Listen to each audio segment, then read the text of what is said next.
Hi there, I'm Rachel Gable. I'm the assistant editor of the Fence Post magazine, and this is your Fair Cattle Markets update for the 25th of August. The USDA today issued guidance on the Packers and Stockyards Act final rule on the enforcement of the undue and unreasonable preferences and advantages portion of the act.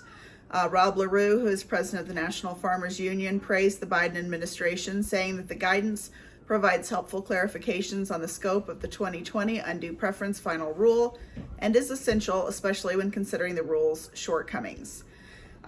Politico reported that Sarah Little, a spokesperson for the North American Meat Institute, which represents Packers meat processors, said the trade group is prepared to work with the Biden administration on proposed rules. But she said the FAQs are not regulations and are at odds with previous court rulings that a plaintiff must demonstrate harm to fair competition in order to win a Packers and Stockyards case.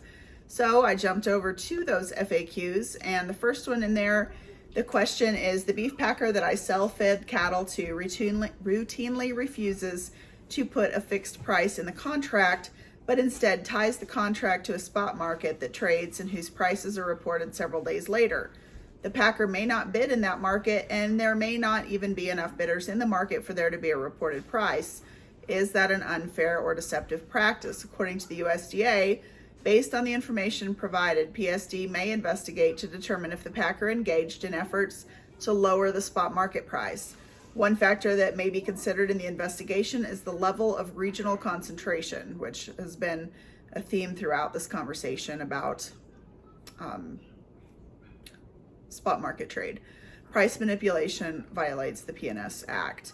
The second question is, a packer offers to buy cattle from my neighbor on a negotiated spot market live weight basis. The same packer will take my cattle only if I agree to sell them on its standard market formula. The cattle are the same quality. Is this a violation of the Packers and Stockyards Act? According to the USDA, based on the information provided, PSD would investigate whether the packer is consistently treating you less favorably than other similar producers, and if that treatment rises to the level of an undue prejudice.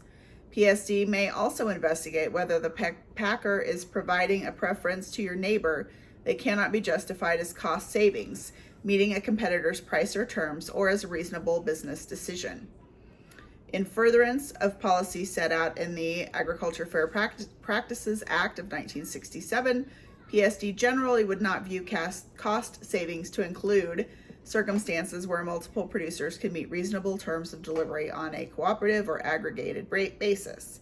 The third question released by the USDA is, the beef packer that I sell fed cattle to on a negotiated basis routinely offers higher negotiated prices for cattle of the same quality to a feeder whose cattle are certified as organic. My cattle are not certified as organic. Since the quality of the cattle, including yield grade, is the same as the organic cattle, does the premium paid for the organic cattle constitute an undue preference or advantage?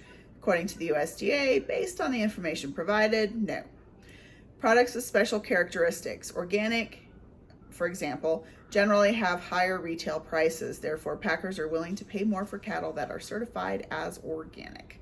So there are some industry-specific circumstances here that I will look into a little bit more. If you're interested in learning a little bit more about the history of the Packers and Stockyards Act, in this week's Fence Post, there's a pretty in-depth look into the history, 100 years on August 15th. Of the Packers and Stockyards Act. So if you're wanting to look at those, you can go to ams.usda and then look under the rules and regulations, and then look under the Packers and Stockyards Act under FAQ. It's pretty easy to find. I'm Rachel Gable. Oh, I was also going to mention the FDA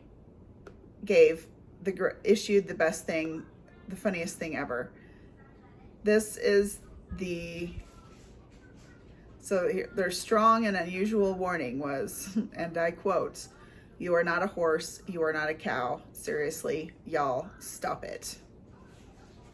That was in response to Mississippi, the state with one of the worst outbreaks of COVID, in response to the people who have reportedly been taking ivermectin to treat or prevent COVID-19.